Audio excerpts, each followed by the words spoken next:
새날희망연대 정말 우리 한국 희망을 담보하는 어르신들이 이 자리인데, 여기서 제가 감히 어르신들 앞에서 말씀드리고자 하는 것은, 아마 제가 말씀드릴 내용은 다 아시는 겁니다. 여기 오신 분들은. 그래서 저는 요번에 연합 같은 데서 초청해주면 기꺼이 가서 하겠는데, 여기서 뭐 별로 드릴 말씀도 없는 것 같습니다. 다 아신 어르신 모시고 제가 말고 하는 거는 너무 저지른 것 같습니다. 다만 정동희 회장님께서 아마 음력설이 얼마 안 남았으니까 새해 인사차 제가 와서 어르신들에게 인사드리려고 그냥 불러낸 게 아니고 싶어서 왔습니다. 그렇게 아시고, 가능하면은 제가 짧게 뭐 50분 뭐 제가 2시간 3시간 할 얘기거리가 많지만은, 가능하면은 제 발제를 짧게 하고, 제가 여기 전에도 한번 발제해 본 적이 있거든요. 사실은 발제자보다도 토론이 더 재밌어요. 여러 어르신들 경험이나 하시고 싶은 말씀을 한 달에 한 번 이렇게 모여서 하는 것도 좋기 때문에, 제 발제는 하나는 짧게 하고, 여러 어르신들의 가르침을 저도 좀 받는 자리가 되길 바라겠습니다. 제가 원래 부탁받은 제목은 건국절 문제입니다. 제가 말씀 안 드려도 구태로 왜 이런 문제 나왔냐는 건 다 아실 거고, 그 저희 또 이걸 건국절 함으로써 우리나라가 앞으로 닥칠 그 참담한 역사, 미래까지 다 예측할 수 있는 분들이 여기 오셨으니까, 이 자료를 바탕으로 해서 간략하게 제가 조금 이제 이 자료에 기록하지 못한 얘기 같은 걸 보충해 가면서 말씀드리겠습니다. 먼저 이게 8월 15일이 문제입니다. 8월 15일은 아다시피 일본이 항복한 날이죠. 독일은 벌써 그 전에 항복을 했고, 그 이제 지구상에서 8월 15일을 기념하는 건 우리나라밖에 없습니다. 다 아시겠지만은, 왜냐하면은 원래 이 일본과 미국 연합국 이름으로 미국이 일본으로부터 항복 조인을 한 것은 다 아시다시피 9월 2일입니다. 9월 2일 동경만합 미주교회에서 9월 2일 한 거거든요. 이렇기 때문에 엄격한 의미에서 일본이 항복한 날은 천황이 방송한 날이 아니고, 천황이 방송한 것은 그냥 무조건 그 조건을 항복 다 조건 그 연합군칙 그 조건을 다 받아들인다, 그 내용이었고, 정식으로 국제적으로 항복한 날은 9월 2일로 이제 하고 있습니다. 그럼 이제 중국은 어떻게 하느냐? 이게 참 묘해요. 보니까 중국은 그 세계 모든 나라들이 법률적인 효력이 있는 날을 기념을 하거든요. 8월 15일은 아무런 법률적인 효력이 없어요. 그러니까 우리처럼 허황된 나라는 이제 8월 15일에 해방제를 갖고 그 표고력 같은 거 보면은 뭐 8월 15일에 만세 불렀다는 거 다 거짓말입니다. 제가 해보니까 천황의 방송을 듣고 정확히 그 의미를 안 사람이 그 당시 우리나라 국민들 속에 10분의 1도 안 됩니다. 정확히 뭐라고 듣겠는데 라디오 소리도 잘 안 들렸고 뭔지도 몰랐다 그래요. 본격적인 만세는 8월 16일부터 불렀다고 보고, 심지어는 17일, 18일 때도 그 8.15 때 그 여러 증언들 보면요, 17일, 18일에도 교도소에 있던 이 수감된 우리 국민들이 말이죠, 일본 간수에 의해서, 예를 들면은 안동에 있던 그 수감자가 대구로 이감하는데 역시 일본 경찰들이 그대로 이감 다 해요. 8.15 재년 때도. 그러니까 우리나라에 아무 변화도 없었습니다. 이게 8.15거든요. 근데 그걸 가지고 뭐라고 그대로 되는 건데, 참고로 말씀드리면은, 우리나라가 일본으로부터 항복 받아낸 건 아무것도 없어요. 그 9월 9일에 일본 총독과 우리나라에 있던 그 아베 마지막 총독과 하지 중장, 이 이제 우리나라 그 사령관으로 왔지 않습니까? 메가드 부하로 와서 하지 중장이 일본의 아베 마지막 총독에게 항복 문서를 총독부에서 받습니다. 쉽게 말하면, 엄밀히 말하면은 일본의 사설에서 항복 문서를 우리가 안 받고 하지가 받았으니까 일본의 사설에서 우리나라는 자연히 미국으로 넘어간 겁니다. 무슨 말인지 아시겠죠? 이래 된 겁니다. 법률적으로 딱 따지면 우리는 뭐 아무것도 일본으로부터 받은 게 없어요. 이래 된 거가 알면 되고, 그 다음에 9월 2일에 이제 이 일본이 그 미군 즉 미주료에서 항복 군소에 조인을 했는데 이제 대부분 이제 미국을 비롯한 유럽 여러 나라들은 일본의 종전 기념일을 9월 2일로 보고 있습니다. 9월 2일이 일본의 2차 대전 기념 날이다. 이렇게 딱 기록하고 공식 행사를 다 그때 합니다. 일본 항복 행사를 9월 2일 하고 중국과 러시아만이 3일에 해요. 지금은 이제 중화인민공화국과 러시아 소비에트 연합 시절부터 3일에 합니다. 왜 그러냐 봤더니만은 3일에 승전 파티를 합니다. 그 중국과 러시아는 정면으로 일본과 전쟁을 했지 않습니까? 그렇기 때문에 이 명칭조차도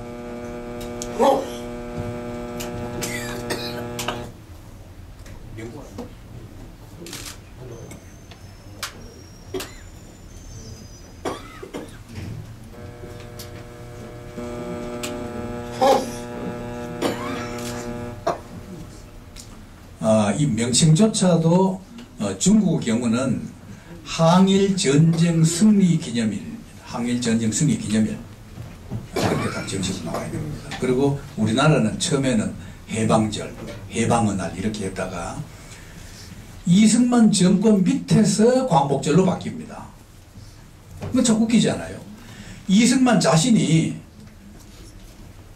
나라를 세운 나라를 한 적이 한 번도 없습니다. 이승만 자신이 광복제라는 건 뭡니까? 있던 나라를 찾았다는 뜻 아닙니까?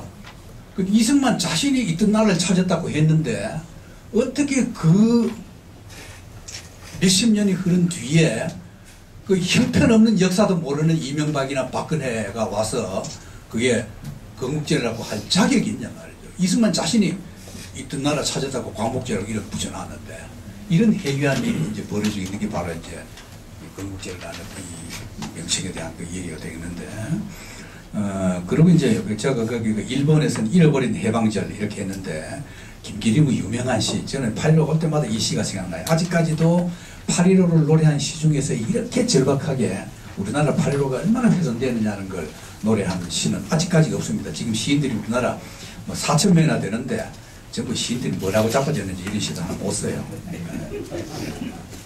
연애시만 어려운, 읽기도 어려운 시만 쓰고 앉았습니다. 아직까지 이 시가 제일 낫다는 게 제 생각입니다.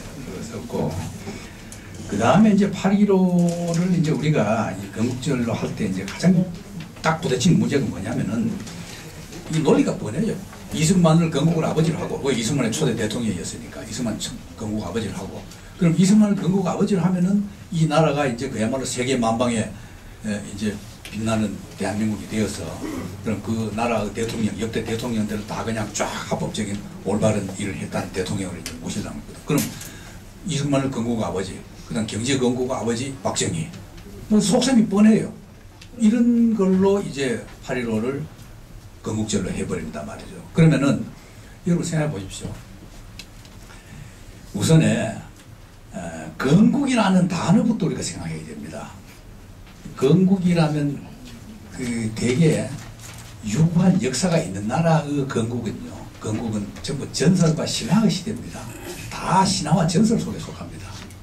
나라가 또 프랑스를 비롯해서 뭐 독일 막 다 그 전설과 그 신화의 그 연대 때 어떤 설화 속에서 건국 아버지가 있고 그게 설화 속에 건국 설화 속에 남아 있는 거예요. 우리나라처럼 이렇게 유구한 역사를 자랑하면서 건국제를 1948년으로 하는 거는 독립운동가들을 모독한 정도가 아닙니다. 이거는 그 이전에 많은 우리 민족이 이루었던 문화와 전통 전체를 무시하는 거예요. 지금 보면 이제 되게 보면 이거 반대하는 사람들이 뭐 그 이 독립운동가들 무시하는, 독립운동가는 또 물론 중요하죠. 그러나 그 이전에 역사 전체를 없애버리는 거예요. 나라를 세웠다는 게. 이런 거 아닙니까? 이게 참 웃기는 나라죠.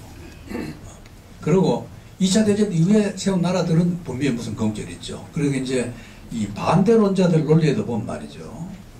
이 반대하는 교수들 어떤 논문을 보니까 건국절이라는 말을 중국은 쓴다 하는데 중국은 건국절 안 씁니다. 중국이 그렇게 바본 줄 압니까? 아니, 모 주석이 그렇게 바보입니까? 중국은 국경절이에요. 10월 1일, 1949년 10월 1일, 그것을 이 우파들이 이제 할 때, 경주에 쓰는 나라 예를 들어라 하니까 미국하고 중국 두 나라 들었어요. 프랑스도 들었고. 그러니까 우파 학자들이 얼마나 공부를 안 할 땡땡인가 알겠죠. 프랑스는 7월 14일 1789년 대혁명 7월 14일 그 바스티유 파업한 그날을 혁명기념일, 대혁명기념일. 세계 많은 혁명사 속에서 혁명 앞에 대자 붙는 건 프랑스밖에 없습니다. 프랑스 대혁명, 부르주아 혁명, 세계 역사에서 첫 혁명이죠. 그 대혁명, 혁명기념일이라고 하거든요. 그래서 미국은 7월 4일을 건국절, 천만에 말, 미국 건국절 아닙니다. 독립기념일입니다. 독립기념일이거든. 그 미국도 이제 7월 4일 할 때, 1776년에 그 영국의 식민지로 있다가, 그 독립선언서를 기초위원들이 5명 뽑혀서, 5명의 기초 독립선서를 씁니다. 써서, 그 당시는 국회가 안 쓰고 대륙회의였죠. 미국이 그 독립전쟁 할 때는. 그 대륙회의에서 7월 2일에 대륙회의에서 통과돼요. 7월 2일에 통과되고 3일에 인쇄를 해서 4일에 선포를 합니다. 각 주로 다 배달해서 보내가지고 온 세계 만방에 우리 기미 독립선언서 발표하듯이 선언을 한 거거든요. 이래서 이제 독립기념일을 정할 때 미국에서도 2일에 하자는 파와 4일에 하자는 파가 나눠져서 논쟁을 합니다. 그러다가 나중에 결국은 4일을 해야 된다. 왜? 우리 국회나 이런 데서 정한 게 중요한 게 아니라 세계 만방에 선언한 것이 중요하다. 이렇게 해서 이제 7월 4일이 독립기념일이 된 거거든요. 건국절이 아닙니다.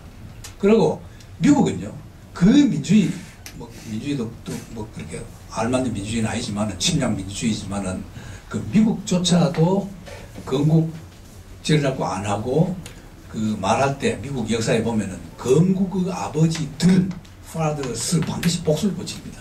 그 복수 건국 아버지들 되게 5명을 들어요. 그리고 이 독립운동가들이 대통령 5대까지 합니다. 대영 독립선언 한 뒤에 싸웠던 사람들, 감히 우리처럼 친일했던 사람이 엄두를 못 냅니다. 다 싸우는데, 다 싸웠던 사람들이 5대까지 대통령 합니다. 그러면, 2대씩 되게 했다 하면 한 10년 내지 몇 년 흘러갔지 않습니까?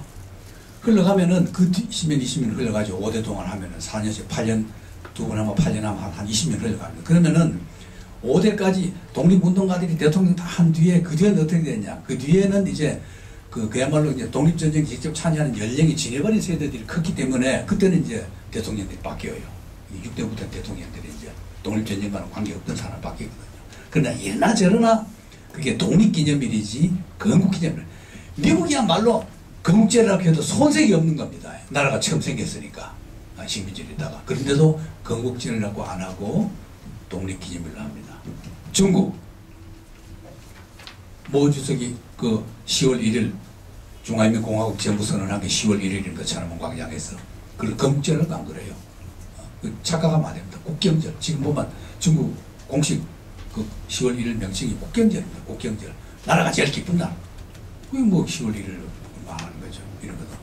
근데 우리나라처럼 이미 건국 신화도 있고 많은 이 역사를 가진 나라에서 어떻게 그 많은 긴 역사를 뿌리치고 앞에 세웠던 그 많은 현란한 많은 우리 나라들, 그게 다 우리 민족들이 세웠다, 없어지고 세웠다, 없어지고 한 그 나라들을 무시하고 건국절을 하느냐, 이건 참 말이 안 되죠. 그리고 만약에 이승만을 정말로 건국 아버지로 세워보자. 참 복잡해져요. 대단히 복잡해집니다. 그러면은 이승만은 쫓겨났거든요. 이미 역사에서 이승만이 그 독재해서 부정부패, 독재, 부정선거해서 쫓겨났다는 건 세상이 다 아는 얘기입니다. 우리만 아는 게 아니라 온 지구가 다 아는 얘기예요. 4.1혁명이라는 거는. 다 지구가 다 아는 얘기입니다. 근데 쫓겨난 사람을 이제 건국 아버지를 해놓으면은, 야, 그럼 우리 아버지 큰 나쁜 놈. 맨날 아버지 욕을 해야 되는 말이죠. 이런 역사를 왜 짊어지고 하려고 하느냐. 참 기가 차지 않아요.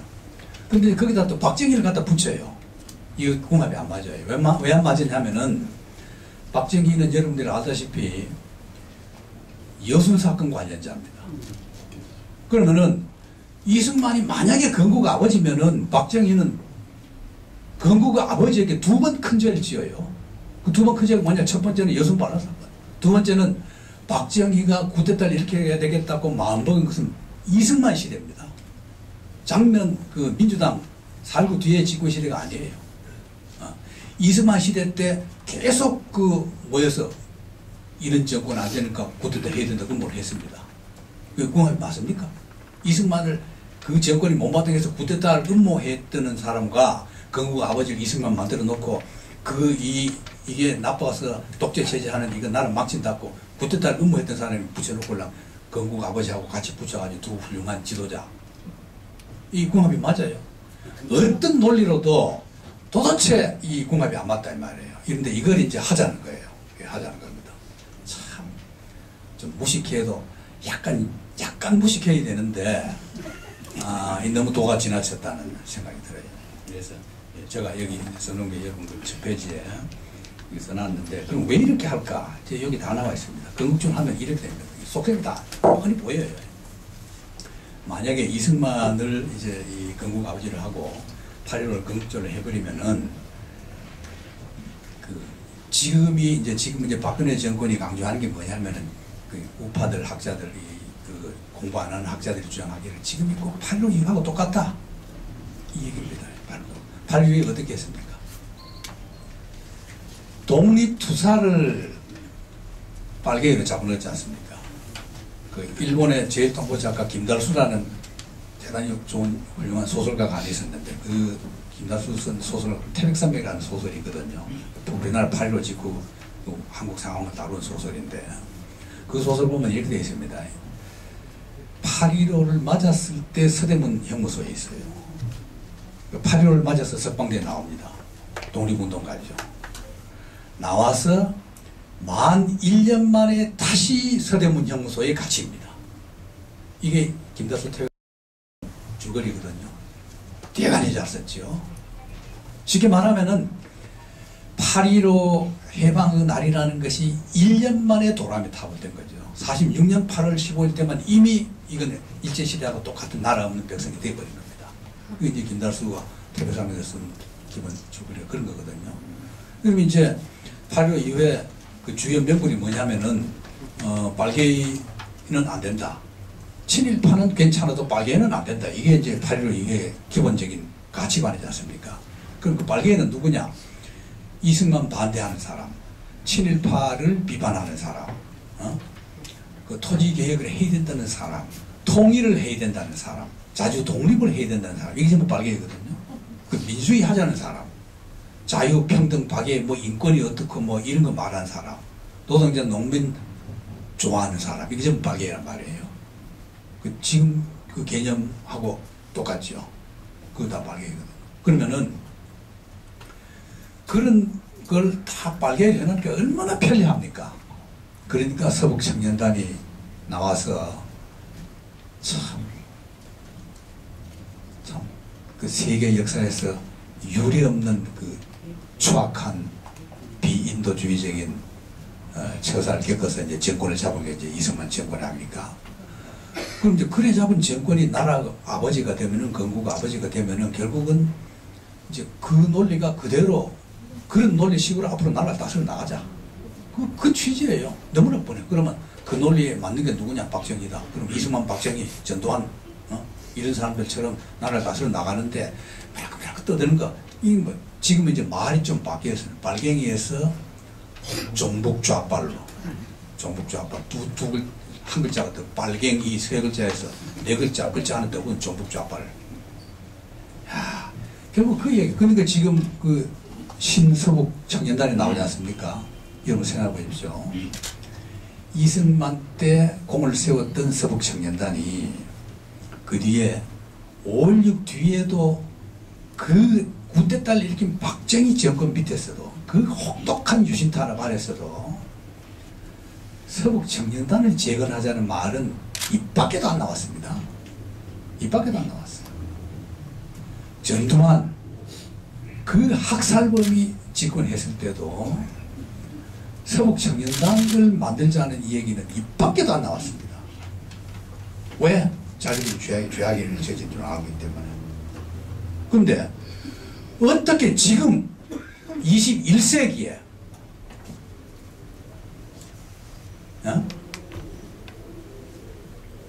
70년이 지난 지금 이 시대에 5.16 쿠데타 밑에서도 안 나왔고 80년 광주 학살 정권 밑에서도 안 나왔던 서북청년단을 재건하자는 말이 박근혜 밑에서 나올 수 있느냐 이거예요. 아, 무섭지 않습니까? 무섭지 않아요? 역사가 거꾸로 가느냐? 거꾸로 가고 있어요. 그 거꾸로 가기 위해서 가장 중요한 논리가 뭐냐? 그게 바로 건국절이다. 건국절이다. 그 건국절 해놓으면은 저절로 건국 아버지 되고, 어떻게 4.19 때 무너뜨렸던 그 이승만 동상이 버젓이 다시 서느냐 이거예요. 다시 서느냐. 서도 사람들이 흥분하지도 않아요. 얼마나 그동안에 독재 정권 밑에서 엉터리 역사 교육을 받아가지고 흥분도 안 합니다. 요새 여러분 참 씁쓸해요. 저는 왜 씁쓸하냐면 박근혜 인기가 지금 이제 내리막길 가거든요. 그 원인이 뭡니까? 세금하고 담배값 오르는 거하고 연말 정산 문제하고 그거예요. 그 미친 민족 아닙니까? 그렇게 돈 몇만 원 가지고는 비판 의식이 있으면서 어떻게 그보다 훨씬 더 큰 죄, 이명박 때부터 4대강 한 죄, 역사 물은 까못된 죄, 친일파들이 나와서 설치는 죄, 서북청년단에 나온 것, 그럴 때는 우리는 뭐 했을까요? 그게 세금 몇만 원, 뭐 몇만 원 돌려받고 안 받고 훨씬 더 큽니다. 이렇게 정신이 썩도록 누가 만들었냐? 결국 이 정권이 만든 겁니다. 그러니까 내려가는 걸 보면서도 참 좀 서글퍼요. 서글퍼. 어떻게 그 이런 돈 얼마만 관련? 그럼 이러다 보면 이제 돈 조금 주면 또 올라갈 거예요. 인기가 미친 머리들 아닙니까 이거? 이 세월이 미쳤지 않습니까? 이게 적어도 우리나라가 70년대만 해도 80년대만 해도 30년 전 80년대만 해도 지금처럼 이렇게 역사를 왜곡했으면 박정희 전두환도 역사 왜곡을 못했어요. 박정희 전두환도 8.15를 뭐 어떻게 하자. 이승만이 건국 아버지다. 뭐 텔레비에 대고 이승만이 잘났다고 선전하는 프로를 만들어라. 박정희 전두환도 안 했던 겁니다. 못한 겁니다. 그 촉칼 가지고도. 그걸 어떻게 이 여자는 할 수 있습니까? 어떻게 그걸 국민이 용납합니까? 그런데 그 역사 교과서 교학사건을 만들었을 때 그래도 다행히 그래도 학부형들 힘으로 많은 시민단체의 힘으로 막았으니까 망정이지. 만약에 안 막았다고 생각해 보십시오. 이래서 보면 정부 전략은 이래 뻔합니다. 우리가 알고 대처를 해야 되는데 건국절 하다가 실패했거든요. 하도 떠들고 하니까 실패를 했습니다. 그 법안 냈다가 취하했어요. 그러니까 그 다음 뭐 하느냐. 건국절 만들려고 하면 막 국민들이 떠들고 여론이 나쁘니까 슬그머니 역사책 고치자. 그게 교과서입니다.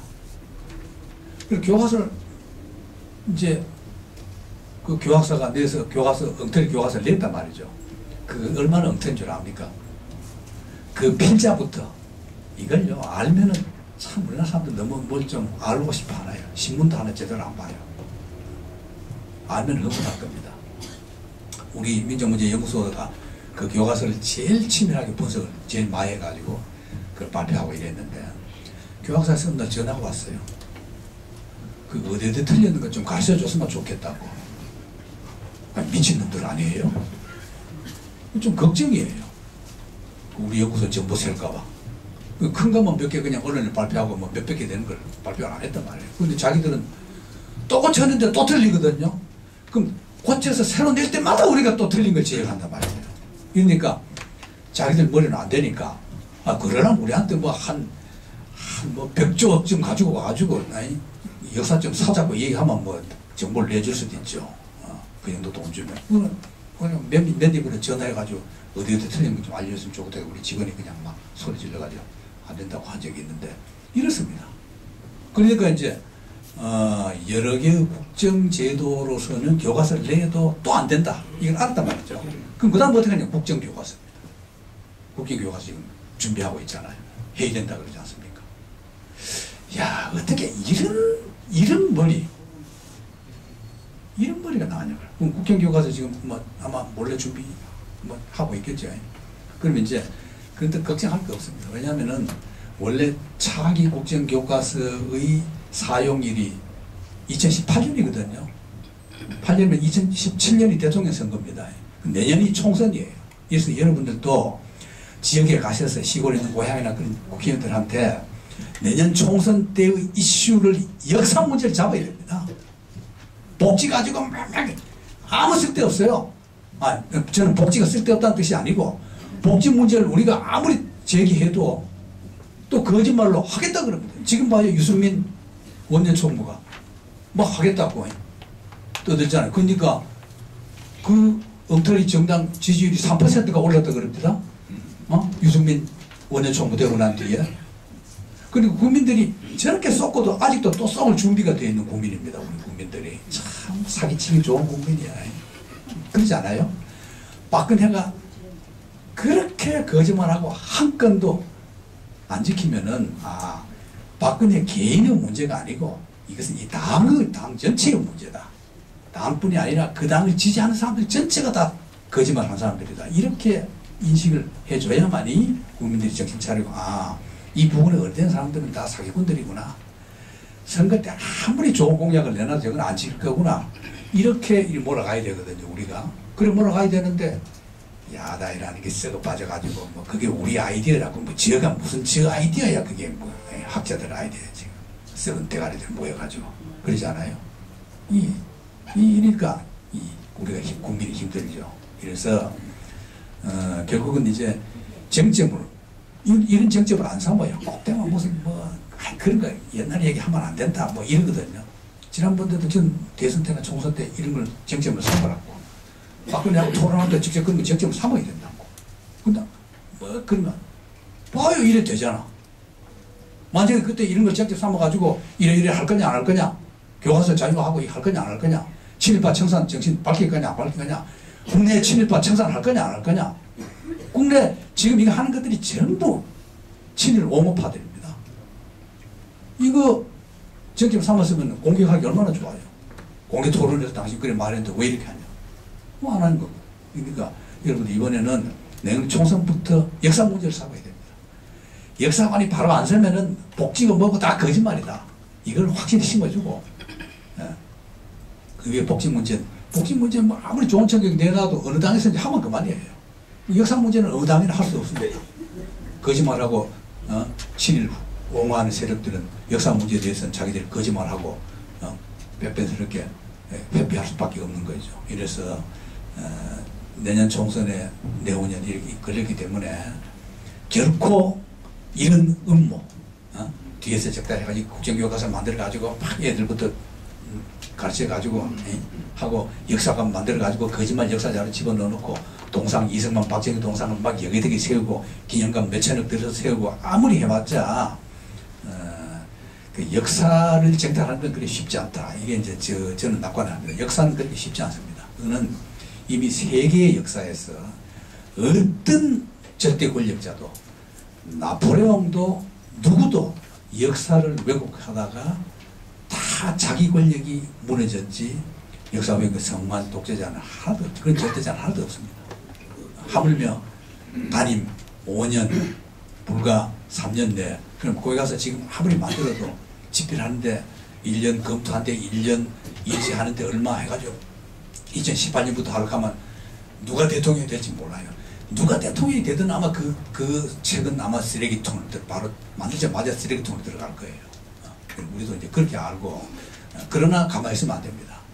아예 이런 시도조차 못하게. 왜냐하면은 우리 세금이 들어가잖아요. 그 쓰는데 공짜로 누가 써줍니까? 우파들은 또 다 돈 많이 받고 하거든요. 우리는 이렇게 무료로 강연도 해주는데 우파들은 막 강연 한번 가면 그냥 100만 원씩 준단 말이에요. 그러니까 우리 세금이 다 들어가요. 그 교과서 국정교과서 토의한다고 방청회 한다고 발제한다고 또 뭐 논문 쓴다고 돈 그냥 우리 세금을 뻑뻑 갖다 써야 저 돈처럼 이 집 쓰면서. 그래가지고 왜 쓰레기통에 들어갈 그런 우리 세금을 왜 쓰게 하느냐. 그런 돈. 이래가 누가 좀 여기 혹시 사회학이나 경제학 하신 분 계시면은 그런 거 하는데 돈 얼마나 드느냐. 건국제를 하려고 하는데 선전비 얼마나 썼느냐. 이명박이 건국 60주년 기념하면서 돈 얼마 썼느냐. 그걸 계산해가지고 우리나라 국민들이 돈 얘기를 해야 눈이 반짝거려요.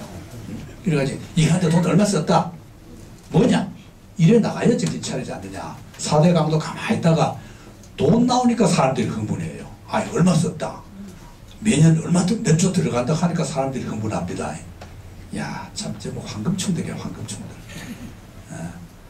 자, 제 얘기는 이쯤 하고, 이제 뭐 웬만큼 다 아시는 얘기를 제가 반복해서 지루하게 해서 미안합니다만은, 이 정도 끝내고, 여러 선생님들이 뭐, 이런 교과서 문제가 아니라도 하도 이 어렵고 더러운 시대니까 이런 시대를 살면서 여러 선생님들이 느끼신 거나 향후 대응책, 어떻게 하면 이게 되느냐, 이게 중요합니다. 왜냐면요, 요새 저는 서명 받는 거 보면 참 답답해요.